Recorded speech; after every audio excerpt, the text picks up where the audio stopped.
Of course, David, we always laugh at him because all he was thinking about is the dollars and cents behind it. I know, right? Look, I'm an accountant. That's what we do. Welcome to The Art of Custom from Hibbs Homes. In this episode, we are going green. Clients David and Thuy Smith are here to talk about their energy-efficient home built in 2013. Then, Chris Pedigo joins us to revisit the proud green home built in 2016, also serving as a learning lab for future home builders. Enjoy.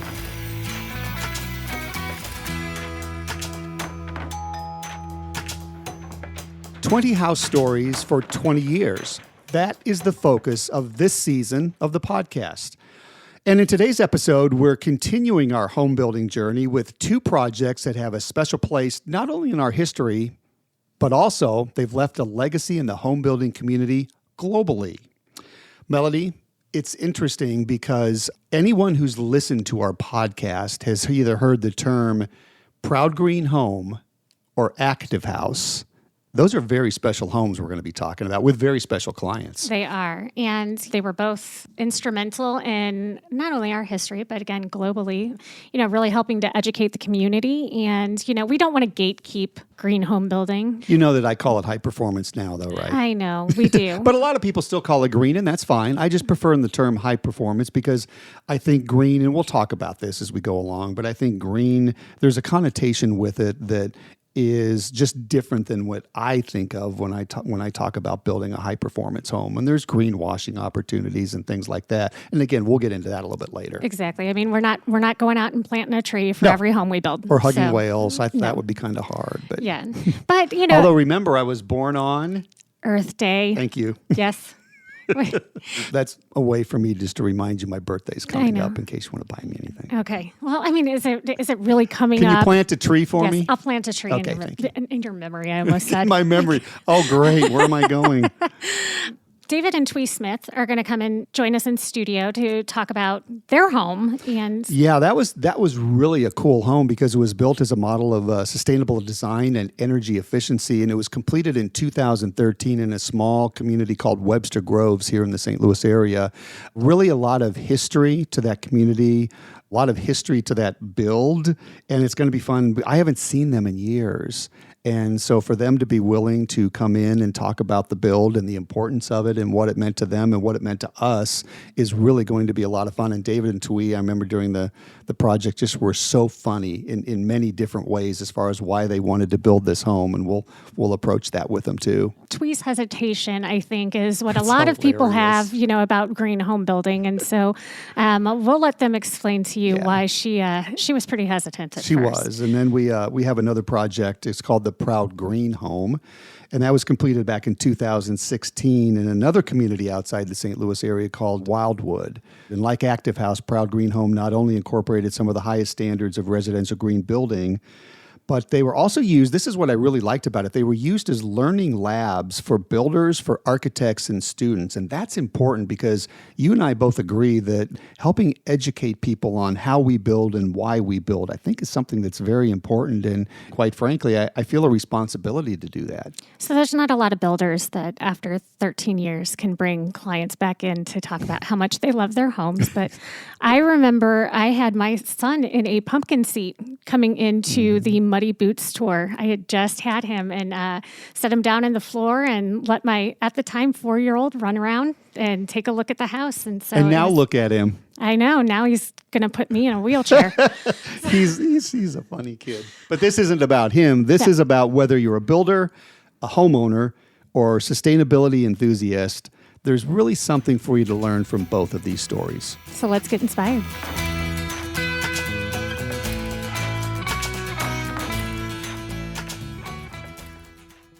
The space over the garage we're talking about right now, what do you use it for? I know it was originally going to be, you were brewing beer. Yeah, it was originally a brewery. Yeah. Home brewery that we custom built out. And for my 40th birthday, Thuy surprised me with a bathroom up there. And I was How do you surprise someone with a bathroom, Thuy? It just happened because He was always gone, because of the tax season and stuff. Yes. So they just did it while he was CPA, gone. you're Yeah, working. yeah. I get it. Yeah, it was easy enough for her And to so sneak you that had it project finished in. out. That is so funny. Because once in a while, especially when CJ was so young, he would have parties up there, like, poker or whatever. And they're like, can we use your bathroom? I'm like, don't wake my child. And I'm just like, There was a reason to finish there was it. a reason. And So really the space ultimately became a workout room and another little hangout. spot, a hangout spot. So do you still use it? Not so much. Not so Well, much. you look fit, We're so trying you're to doing repurpose. something. yeah, we're trying to redo it. We were going to give it to Cameron for her friends to kind of hang out. And we're like, you paint it, you bring, pick out your furniture, whatever. And it just never happened because she's so busy. But Well, you all are very busy. We Yeah. were talking about what you're doing, and CJ is what I Right, call her. She's right. going off to college. And you I mean, started this project when she was, in Montessori? Yes. 5 years old. And she's going to college. Oh my goodness, time flies. But I just remember. And we don't age. No, Not at all. no. Well, you guys don't. Maybe Benjamin Button's here. I just remember how her room and the colors and the bunk bed and just everything about it. Mm-hmm. And has it changed? Has her room Oh, changed? yeah. It's I would changed have a few assumed. times. Colors and Yeah, she's bedding gotten older. and- She's changed the colors. She's done her own Light decorations. blue. Now she's back to, light gray. And it's a Of great course, room. she did add the obligatory LED lights all around her room. Oh, my gosh. Got to have the lights. I mean, and she'll right? take the. I mean, you have to have lights in her college dorm too. Oh, right? for Oh, sure. really? Okay. Yeah, you do. Okay. Yeah. Okay. So, we're talking about 10 years ago, at least, and it's amazing how time flies. So let's jump all the way back. I'm never going to forget it, Thuy, because when Jeff Day had gotten together with David and they were talking about this potential project, and I never forget you were very concerned that your beautiful house was going to look like some sort of a dome and it was going to be some sort of a weird color and Right? everything else. Oh my gosh. And to this day, we still get people asking about the color. You know how many homes in Webster Groves after we moved in turned the gray color that we have? It's a beautiful color. Yeah. Everybody wants to know what the color is. Yeah. I remember Father's Day one year. I had a lady knock on my door and she was like, here is my Sherwin-Williams paint palette.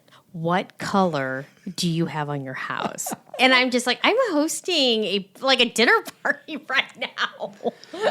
It's a James Hardy color. I'd have to go look it up. It's I don't know, Right. iron ore or something, but it's a beautiful color. It works well. And It works well. We it still get fits. compliments. Everybody's Well, loving the design of the house too. This is a very highly efficient, et cetera, home. It is. But it's not It's not round. It's not a dome. It doesn't look funky. And that was one of your big concerns. Of course, David. We always laugh at him because all he was thinking about is the dollars and cents behind it. I know, right? Look, I'm an accountant. That's what we do. I know. Yeah, so I know. my big selling point really was, so I had to sit down or had to call with Jeff originally. Jeff And Day, the Jeff architect. Day, Jeff the Day. architect. But we were, ultimately happy with the design. But yeah, the original selling point, talk about dollars and cents. Jeff said, okay, we've got this new standard and we've got a lot of designers on board. We think we can save you some significant dollars on it. And I said, cool, awesome, I'm on board. Now I got to just sell it to Thuy. I got home, talked to Thuy about this, and she said, no way. I want this place cold in the summer, hot in the winter, and I'm going to the bathroom indoors. I know, right? Because when you think Wow. of greenhouse, right? Yeah. We actually use the term high performance now because of High that very perfor- thing. I love it. I love it. So let me just jump back to Sure, CJ yeah. real quick. How was it? How did she enjoy growing up in the house? And I She know did. you're It's still great. there. I see the photos and things like that. And it's been a nice home for you guys. It has. I mean, she's going to miss walking around in our home when it's negative 15. And you know what I'm saying? it's Short. 70 degrees in every with single corner of the house, shorts right. on, And she's going to be in Boston freezing. Yeah. We've talked about this before, but just with the design envelope and the SIPS panel structure, Yeah. I've known it was described originally to me, and this is totally true. It is basically like a Coleman cooler. Yeah. It is. In It there. really is. And it's But the holding- beauty is you go anywhere in the house, and it is just consistent throughout. Yeah, for sure. Okay? There's no hot spots, no Basement, cold spots. No, So you mentioned SIPs for our listeners, structural insulated panels. We've talked about those before from time to time. But one of my favorite photos of all time, aside from the one that's actually hanging on our wall as we record this podcast of your home, it's still one of our favorite projects. But one of my favorite photos ever is when I call it flying in the actual, the roof structure. Right. And they have that big triangle. I mean, it was a huge SIPs panel that they're That key putting into piece, place. they just drop yeah, right the in. key, Pling. the key piece. And what's interesting about it is you did not have to sacrifice the design of your home because you have some tall, beautiful ceilings on the second floor. Sure. You have all the windows, all the light, everything you want in there too. Even one of the cool things about that is that we were able to actually have pretty wide open ceilings too. Yes. So on the second level, talk about vaulted ceilings, that's it to the max. Yes. There's minimal trusses, minimal activity getting in the way. Yeah. But right after that picture right before that picture was taken, they put in that tub. Yes. Do you remember that? The tub had to go in first. I do remember The tub that. we hardly ever use. I've I was actually going to ask been, about that. Do you use the tub? No. This is what's interesting It looked because really cool. it seems like a good idea, I right? have so many people ask me, do we have to put a tub in? Yeah. And my response to them is, will you use it? If you don't, do not put a tub in your house.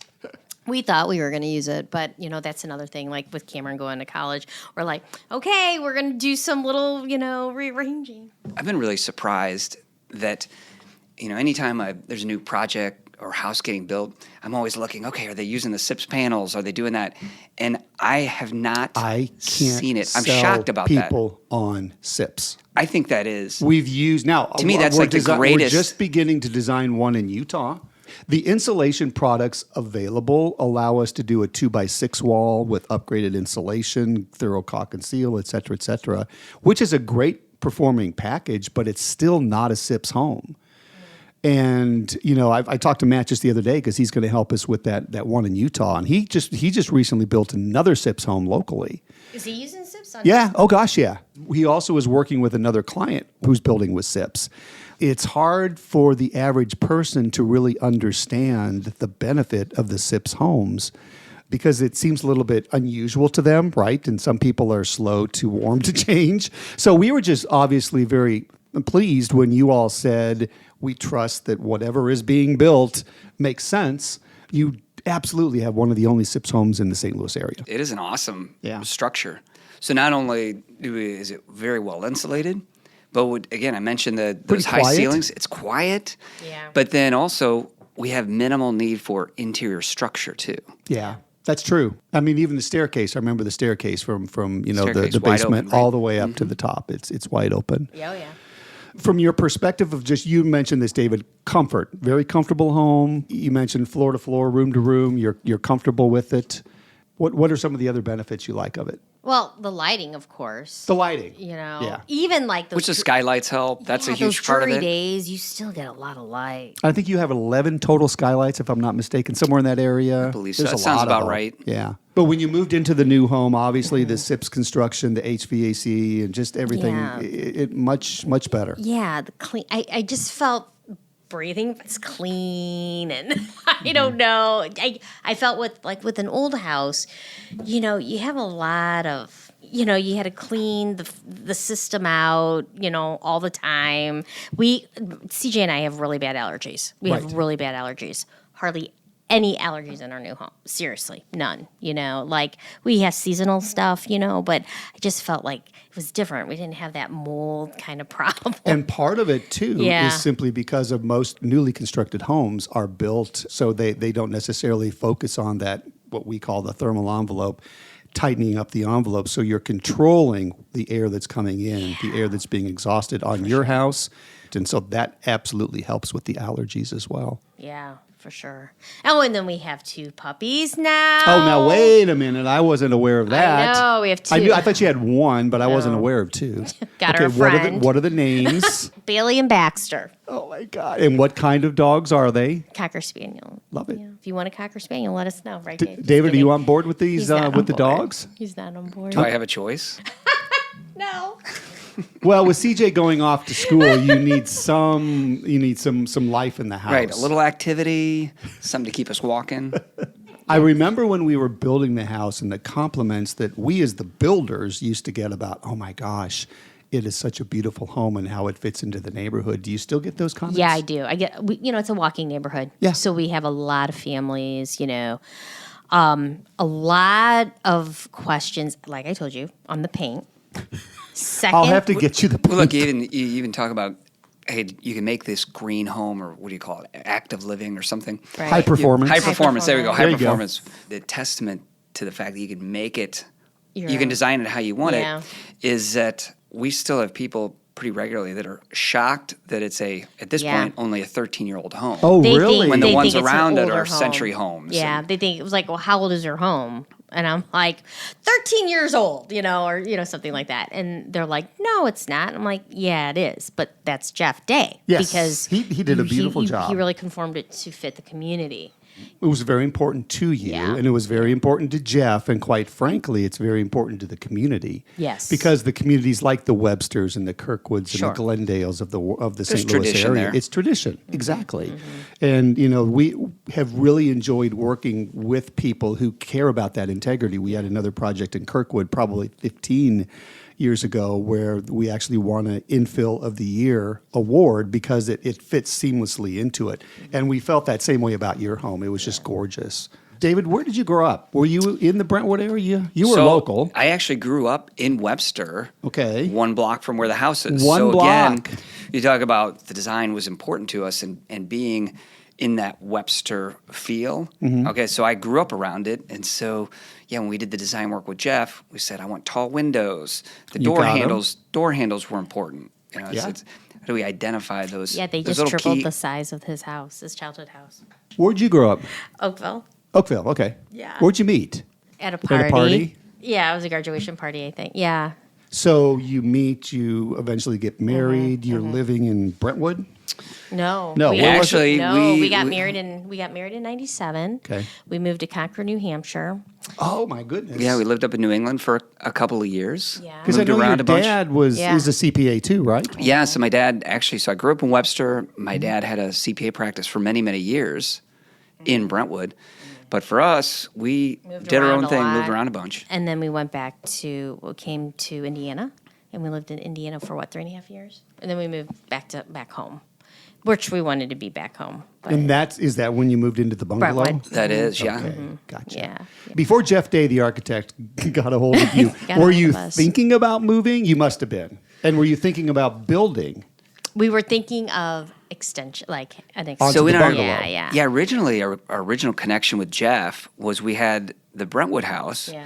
and we did an extension on that, and we got connected with Jeff Day through another friend of ours. We did do an expansion on the Brentwood house, and then a couple years into that, as our daughter was getting older, I say older, she was 4 years old at the time. We thought, well, I think maybe it's time for us to look for a bigger house, and so we started exploring the idea of actually building and what that even entailed. So one random afternoon, I called up Jeff just to get his thoughts on what the process even was. Like, how do you go about it? We had no idea. We've never built a house. We didn't have any connections with building a house. So I was really just curious about it. And so Jeff walked me through the process, what it was, the different options. And that's actually when he presented the idea of Active House USA. Yeah, an active house is construction standards that we were building to. It really involved a lot of different things. The thermal envelope, it involved lighting, it involved paint colors too. Too. How So it many was- windows did you have? How many Yeah. windows? It involved the windows Right. and everything else. Yeah, it was. I'm glad Melody is handing me notes here just to prompt my memory. Thanks, Melody. She's trying to be sly it was about the- it. I Here you know, go. You right? just turned her on. But it was the first prototype ever built in the North USA. America. When Jeff came to you, did he mention infill construction? Because infill is totally different. It's hard to find the right lot in which to build because a lot of times when we think about the high performance homes or the green homes, Yeah. you want to have them facing the right direction for this or that or overhangs, and there's a lot of things that go into it. Did he talk to you about infill construction? Is that what you were maybe considering? Well, that was actually really what we wanted to do. Because you wanted to be in We wanted to Webster. be in Webster Yeah. or in Kirkwood or in Brentwood. And for those that are familiar with the area, there's not a whole lot of vacant lots sitting around. Yeah, the Not- number might be 0. I think it might be less than 0, really. But really, yeah, so that's what we wanted, not only because we were familiar with it, but it's also where we work. So work, live, try and keep things close.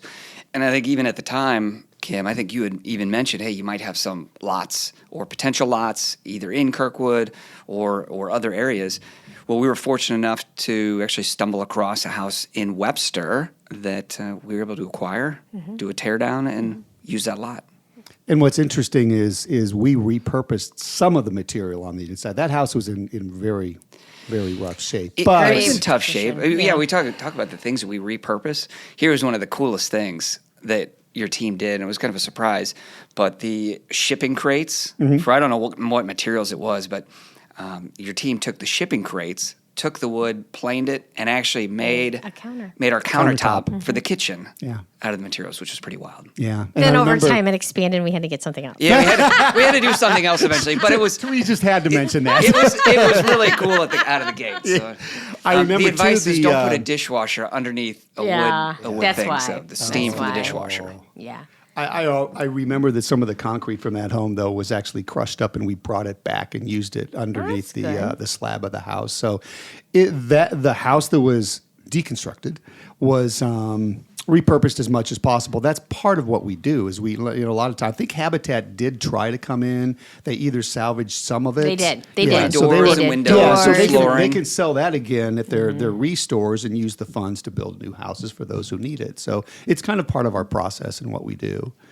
Now, one of the things that we did during the project too, which we were very grateful that you allowed us to do it, was try to help educate not only other trades in our industry, Right. but also the general public. Anybody who wanted to walk the house. We had a Muddy Boots tour after we were Yeah, framed and up. lunch and learn. And a lunch and learn. It was a lot of fun. We had lunch and learns and things like that. But we wanted to use it as an educational opportunity because, quite frankly, I think there's only two of us who are building this way in the St. Louis area, and there's still only two of us building this way. So for us Again, to be it's- able to help, Isn't it? It's still surprising to me, though, I know. that it hasn't taken off. There hasn't been an interest. I mentioned it earlier that shocking that people aren't using the SIPS panels, but I think it's, I don't know, I'm not in the industry, but it seems like a pretty awesome way to build. it's structural from a structural standpoint, from a comfort standpoint, from a convenience standpoint. Now, you do as an engineer, you'll appreciate this. You have to be very well buttoned up front. You have to know where all your penetrations are and everything else. It's very important.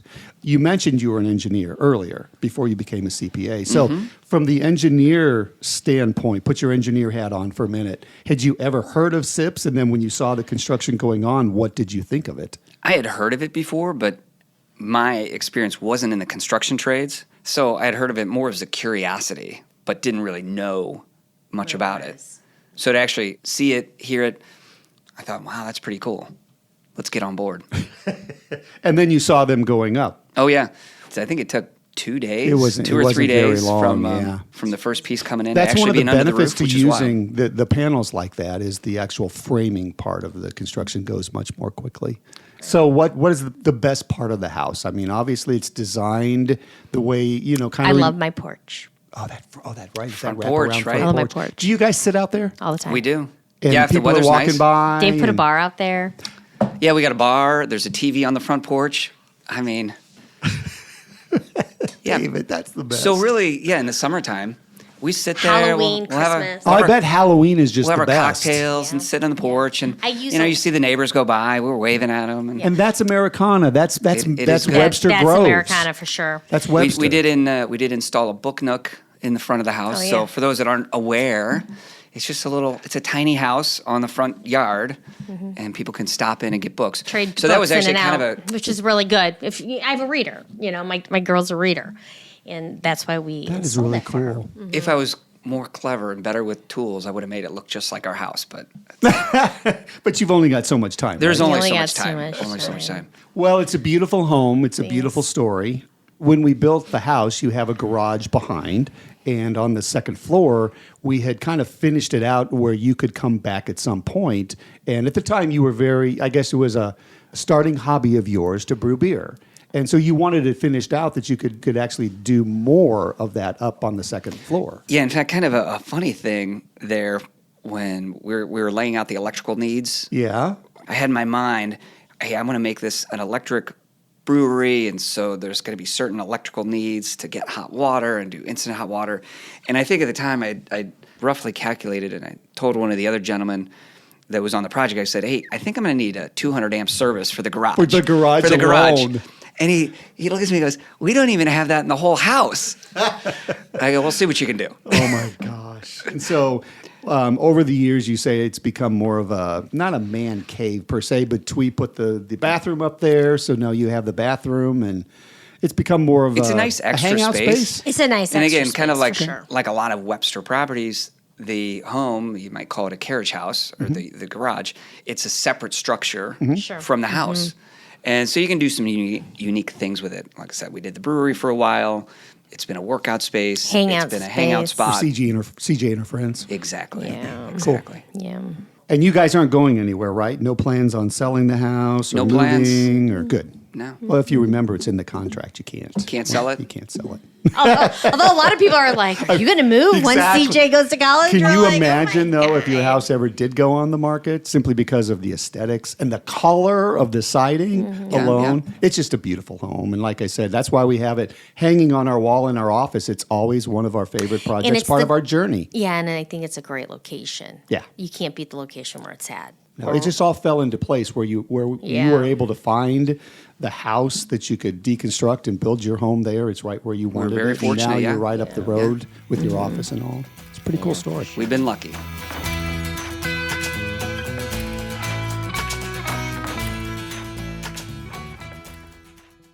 That was a fun interview, don't you think, Melody? Yeah, it was great. That Such a sweet family. Yeah. And quite frankly, it was fun to look back on 13 years. I didn't think it had been 13. I thought it had been 10.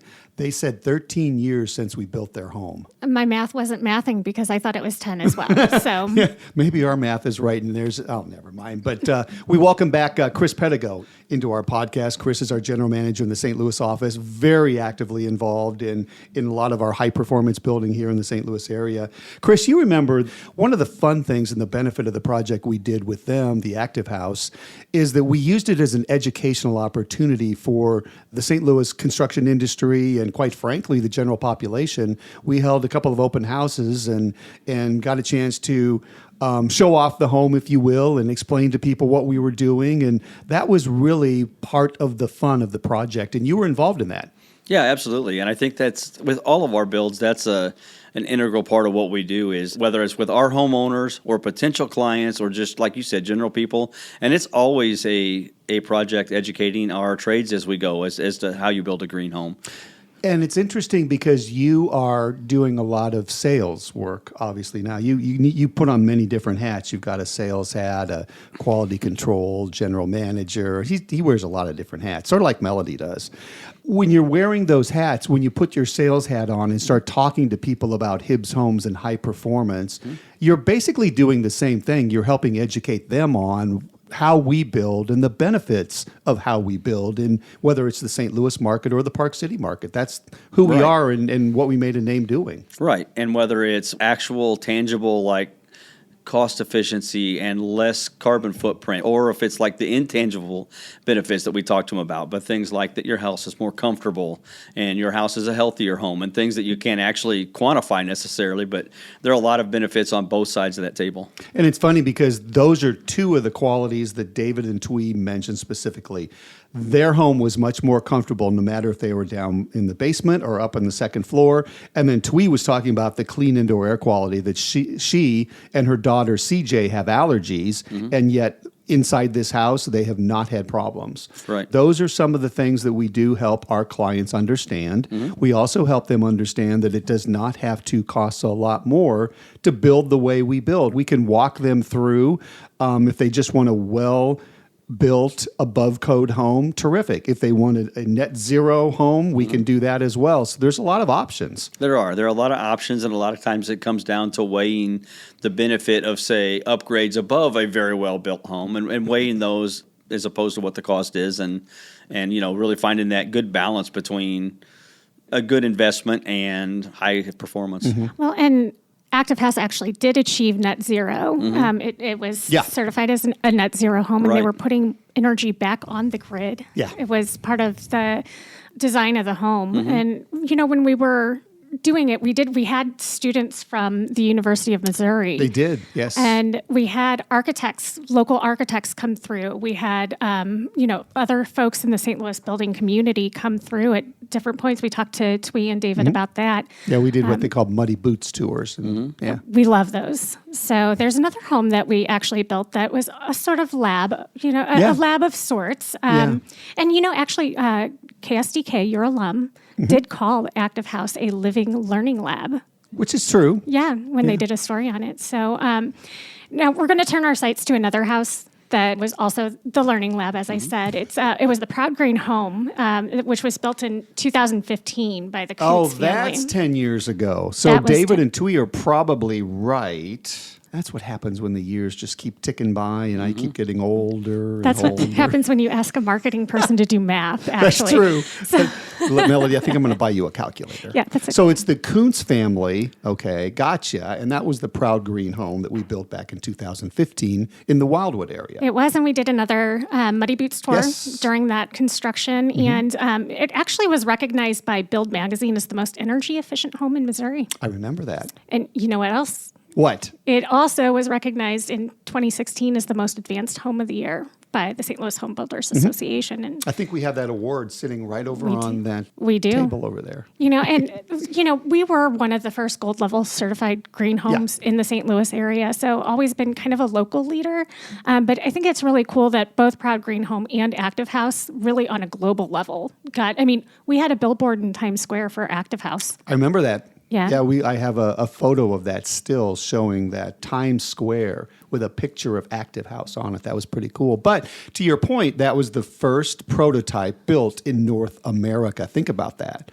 And that was pretty special. And Proud Green Home, there was a very few homes at the time. But again, that was back in the day when people were trying to, Chris, learn more and more about high performance. It's funny because Thuy called it green, which back in the day, that's what people called it. Right. Anymore, I truly prefer the term high performance because I think it's more descriptive of what we're actually doing. Absolutely. But I mean, it is a learning curve, and you can't just jump in and build a green home or a high-performing home unless you really learn the education and the science behind it. That's exactly right. And it's an ever-changing field. You can't just sit on your heels and think what happened this year is going to be the most efficient and the best way to build a high-efficiency home next year. As improvements come in equipment and different insulation products and different products become available, I mean, you have to really stay up on what is the most efficient product, what is the most efficient equipment, and then find that, like you said, find that balance between the homeowner's budget and that high efficiency. But it's an ever-changing field. And there's a lot of builders, and I'm not trying to be disrespectful because I've said many times during this podcast that across the country and everywhere, St. Louis area, Park City, wherever, there are awesome custom home builders. But there are many custom home builders who take that term green and try to use it in marketing and get people to think I'm building a high-performing or a green home, energy efficient, whatever, and they don't have the experience. And that's kind of what we're talking about here. It's you can't just say we do it by putting in appliances or putting in light fixtures. There's much more to building a high-performance home, isn't there, Chris? There is. There's a lot of knowledge base that comes along with it, and there's also a lot of taking the time to actually perform the work. I mean, because it can slow your process down a little bit. You have to make sure that you're taking the time to cross the T's and dot the I's, that you can't just say you're doing it. You actually have to take the time to actually go out, and some of that does come with an effort that's required. And I remember with the Kuntz family, Melody, you did a real good job kind of researching this. But one of the things I remember about them is when we were introduced to them, they were moving to the St. Louis area from Texas. And their family had severe allergies. And that's just what Thuy was talking about, too. The indoor air quality in their home made it so much more, I guess, livable, if you will. And so that was one of the main things with the Kuntz family. And we would actually test some of the materials that we were finishing the home with to make sure that there was no reaction to the family. As a matter of fact, we're starting design on a new home in Park City where that family also has severe reactions to the environment in which they live.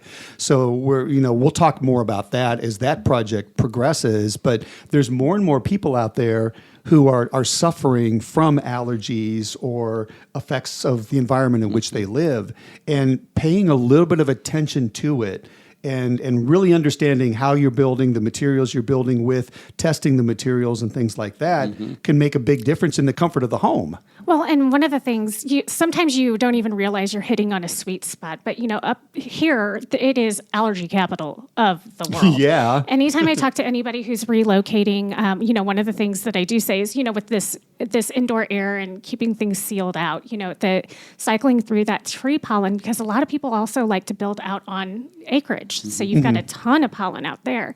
And then, the other sweet spot being high performance up there in Park City is you do have smoke from wildfires and things like that all can come in. And so filtering all of those out of the home, it's, like I said, just kind of a sweet spot for building in both markets. It is, and that's where, again, I want to say that wonderful builders all around, if that's something, indoor air quality or energy efficiency or whatever might be your hot button when you're thinking about designing and building your home, make sure that you find the right building partner, because it can make all the difference in the world. You want to make sure that if someone says, we can absolutely build you a home with the cleanest indoor air quality possible, make sure that's true, because if for some reason they don't, that can be a big problem down the road.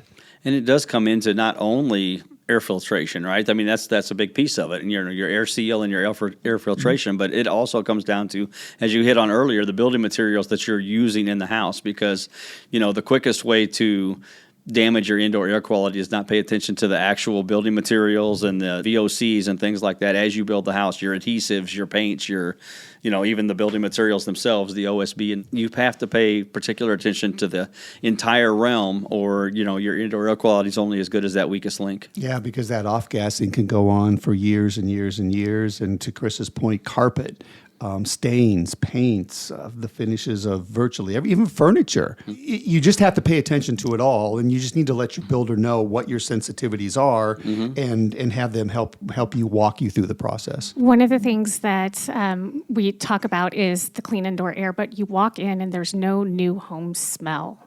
Like people love the new car smell. You're smelling chemicals. Yes, exactly. And that's why it starts with our construction, with our subfloor. We use no VOC, volatile organic compounds. We make sure that we're using no VOC glues, adhesives all the way through. And depending upon the susceptibility of the client to some of the construction materials, we do different things all the way through. So, and I know the Kuntz family home also had geothermal. Geothermal, yeah. So geothermal is something, Chris, we used to do a lot, correct? Correct. And it's something that what's happened, though, is the efficiency of the everyday standard furnaces have become... They've become so much more efficient that you kind of lose some of the benefit of going geothermal. So we don't do as much geothermal as we used to, although there are still good federal government rebates out there for going geothermal. But other manufacturers and other opportunities have come in, like heat pumps or something that we're starting to do a lot more on. And like I can tell you that in the northern Utah market, there is a really good rebate for heat pumps. And so that's the technology that more and more people are going to, because if you think about it, geothermal, you have to drill the wells, and there was a lot of cost in drilling and casing the wells and everything that goes along with it. And so if you can save that cost and put it into an upgraded standard furnace system or a heat pump system, I think that's why more and more people are leaning in that direction. Yeah, this is exactly right. The heat pump technology has come so far over the past 10 years that there's still opportunity for geothermal, and there's still times when it makes sense, and especially if there's an alternate use for some of that, you have that hot water benefit that geothermal is creating that hot water, and if there's a way to use that as part of another system in the house or something, then sometimes it makes more sense. But yeah, it's exactly right. You have to pick which technology and then talk about paybacks. And I'm glad you mentioned paybacks, because that's something that your builder will help you with. Understand, okay, here's the cost of the geothermal, here's the cost of a standard system or a heat pump system. And with the help of the HVAC contractor, you can actually do a cost analysis and decide, okay, what is my payback for the cost differences? And Chris and I are pretty much, in line with this. We say that anything that's more than 7 years is certainly not worth it. And sometimes I even say go 5 years. But the reason behind that is because of the studies that come out and basically say that the average person stays in their home 7 years. I like to think, and I think it's been proven, if you actually went back and looked at all the clients that we built a home for, most all of them are still in their homes 10, 15 years later. So it might be a little bit different for custom. Maybe you could go 10 years and feel comfortable with it, but absolutely have your contractor and your builder get together and provide you kind of that analysis as far as the cost comparison, and then make a smart decision.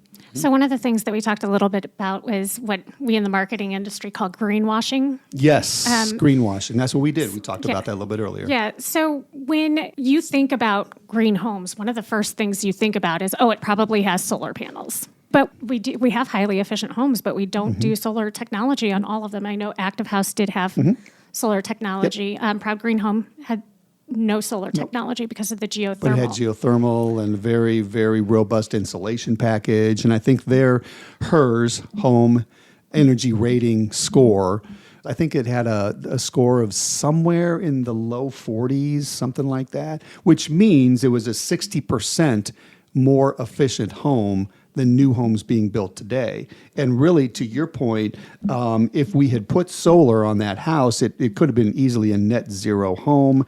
But this is where, and Chris is shaking his head because he knows where I'm going with this, some municipalities, especially in the St. Louis area, are very strict, and they have no solar panel rules, which I think is, not a very progressive way to think. But you deal a lot with municipalities, Chris, and many of them are against it unless they're on the back of the house or someplace where you can't see them. Yeah, that's exactly right. So when that comes into play, then that's when you start thinking about alternatives, and there's more than one way to accomplish a goal, so then you start looking at other alternative ways to get that energy efficiency and make that difference up in the house without maybe going through the hassle of having to deal with the municipality on approvals or locations or whatever. And I think you'll see more and more municipalities start to change that thinking as we go along a little bit.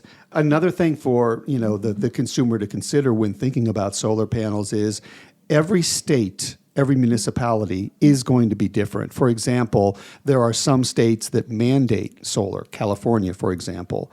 I think Arizona might be one of them. So there's some that are going to mandate it. But what they also bring to the table then are some rebates or financing that goes along with it that makes it affordable.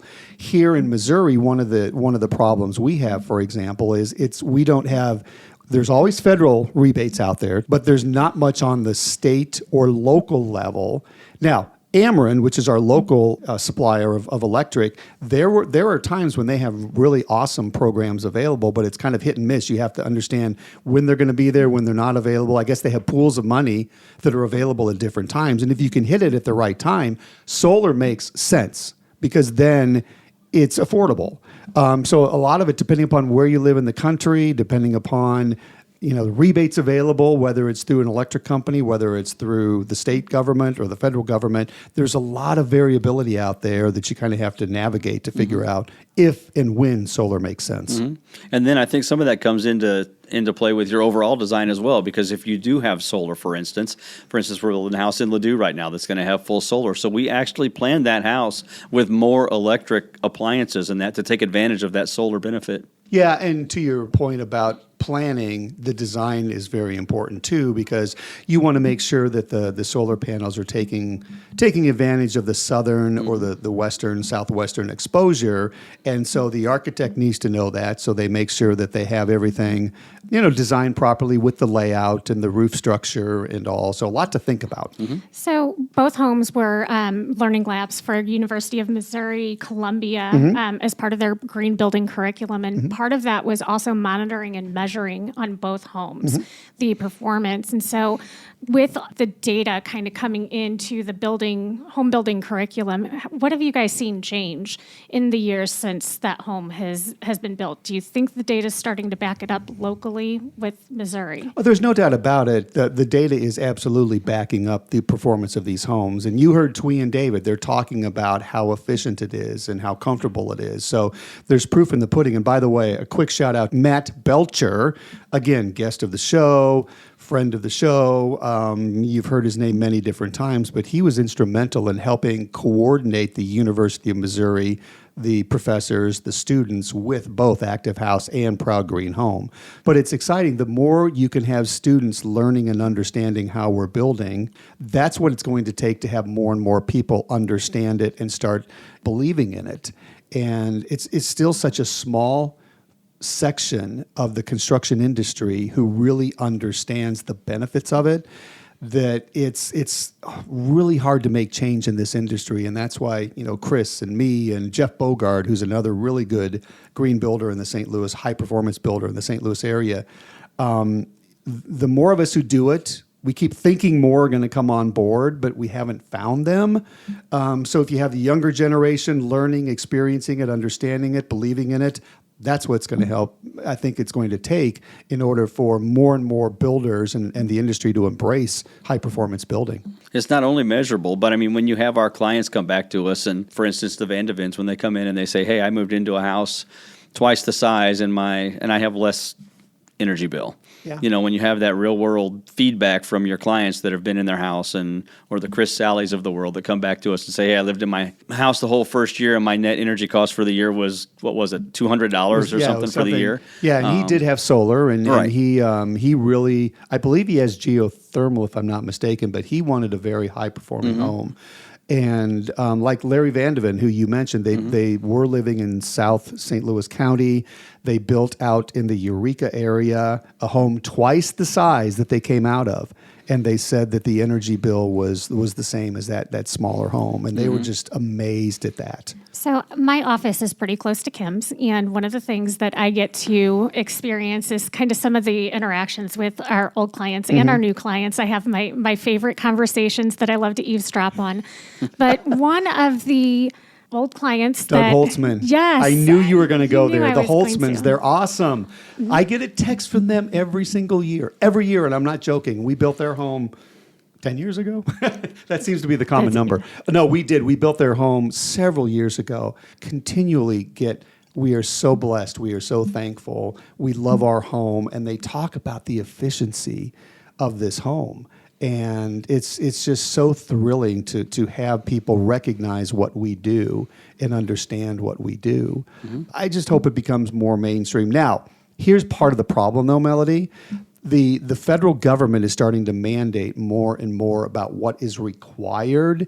And a lot of these requirements that are being mandated are really starting to stretch the pocketbooks when it comes to the general construction industry. I'm a huge proponent, I've said this before on our podcast, I'm a huge proponent of high-performance building that is not mandated. I think the consumer should get a home that is safe, a home that is efficient, a home that is beautiful, right? Clean indoor air quality. But the level at which we are now being required to build homes is kind of taking it to a point that becomes less and less affordable. You can still provide what I just mentioned at a good value. I like the fact that our clients are coming to us and wanting the geothermal. They're wanting the ERVs. They're wanting the high-performing homes at the highest level. I think that they should have those choices and don't mandate it because you might not want to spend the extra $20,000, $30,000, whatever it's going to cost on these homes. Now, Chris will tell you, and I'll let him tell you, that the payback is there for the way we're building. Yeah, absolutely, it is, and we go through that when we start designing a home with a client and show them, here's what we're going to spend extra on the house. Here's why we're doing it. Here's your benefit, and here's how that's going to pay for itself, or how it's how long is it going to take to pay that back. And I think that's maybe some of the issue with some of the mandated items are. It doesn't give you an option to figure out. Every home design is different, and it's not a one size fits all perfect energy plan for every home. So when you start mandating this has to be done on every home, that doesn't always fly. It's not always the most efficient way to build a particular home, and that's where you start running up costs. And different parts of the country, correct. You need to have the variability to build homes by climate zone, absolutely. Because there are things that I would definitely recommend for for a home built 500 miles north of here that I would never do here in St. Louis because you're never going to make money on that. And we've tested it. I mean, you've been very proactive, Chris, about making sure that what we are recommending to our clients is kind of the minimum, the base, if you will, is also how we should be building for this market. And we've come to some conclusions here that allows us to save a little bit of money here or there, Right. And still build a very efficient home, and Right. one that absolutely consumes less, heating and cooling. Right. And we don't actually just come up with that on our own, just make that up by ourselves. I mean, we're consulting how our homes are performing. We're consulting. You talk to every single client and ask them that question. Absolutely. And then we also use an energy consultant here. And if we've got an idea or a question, we'll bounce it off of them and get some feedback from them on their thoughts on it. So, Melody, do you know that average price for our energy consultant is $900? That's it. That's it. It's it. Oh. And they come in and they do a very thorough inspection of the insulation as it's installed or after it's installed. And then they come back at the end of the project and do a blower door test and tell us they can understand if there's leaks and that type of thing, but they'll tell us exactly how the house performs. So are you telling me that under $1,000 and you get the peace of mind to know that you've built a really good home?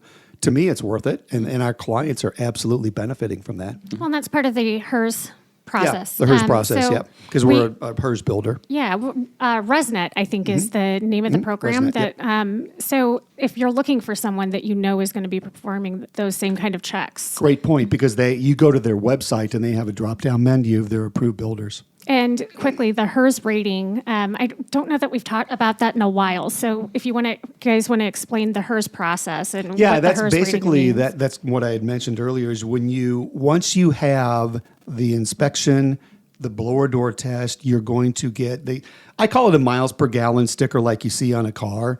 I think there's going to come a day where, just like automobiles, you're going to have a sticker on your electric panel that talks about what the HERS rating is. That's going to allow you to compare your home to another home. And right now, a code-built home has a score of 100. An existing home, if you were to test it, would have a score of about a 140, 145, meaning it's 45% less efficient than code-built homes today. Chris and I are currently building homes that range anywhere from 29, which is what the Thuy and David Smith's home, I think, was before solar. And then we've been in the upper 20s to low 40s for most of our builds. Now, what takes you down to net zero from there is simply the solar component. So if we're building homes that are 29, 30, 40, 45, that means our homes are anywhere from 60 to 70% more efficient than code-built homes. And that's really what that ResNet or the HERS score is all about. And water usage is another component of it, too. Yeah. I'm going to have a lot of resources. Especially out west. Oh, yes. That's where, in the northern Utah market, they're very concerned about water and water conservation. It goes all the way over into California to Colorado because that area is very conscious of dwindling reserves. And so, if whether it's low flow fixtures or trying to capture some of the gray water as they call it, or xeriscaping, you're making sure that the landscape you're installing is tolerant for that particular part of the country, or not doing turf and doing some other things so you don't have to water. There's a lot of consideration that's going on or should be going on right now as you're building in all parts of the country, as far as I'm concerned. We're going to put some resources Good. on the website for the podcast. You usually do. Yeah, I try to be great about that. But so with both of these homes, they were all measured by Department of Energy, WaterSense, Indoor Air Plus, and then all built to the National Green Building Standards. So we had several different certifications for both of those homes.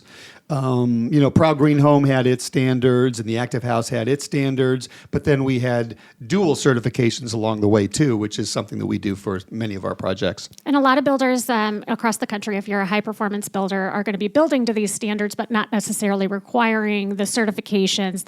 We had talked about earlier, take extra time and extra investment, but that's how we build. If you wanted to get it measured. But I'll go ahead and link to those standards from our show notes. Cool. It's good information. And we're not saying that you need to build a net zero home, or we're not saying you have to go over the top. Not at all. If you choose to, find the right builder for you. They can do it. We like to just make sure we're building above codes. We never want to be a code builder. We want to build above code, quality controlled, energy efficient, great indoor air quality. Those are the homes that we like to build as our standard home, if you will. I think it's been a great episode. It was nice to have Dave and Thuy come into the studio. That was a surprise. You walked in this morning and said, "By the way, guess what's going to happen?" I'm like, "All right, bring them on." I But did. they were fun to have. Chris, it's always nice to have you a part of the show as well. Thanks. It's always fun to talk about energy performance. Yeah, Melody, what do we have coming up on episode 5? So our next episode, we're going to talk about modern farmhouse versus modern mountain. So it's going to be a little bit more of a design focus. Okay, good. So we've got 2 more houses that we're going to bring you. And so if you have any questions or want to get links to past episodes, you can always go to our website. We also have a Reddit community. Art of Custom Building is our community. And you can call us at 844-HIBS-20. So see you guys next time. Thanks, everyone.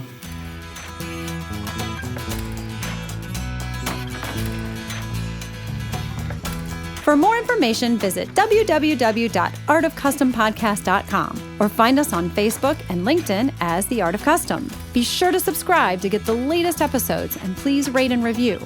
The Art of Custom is produced by Hug Monster Sound with original music by Adam Frickfordine. Thanks for listening.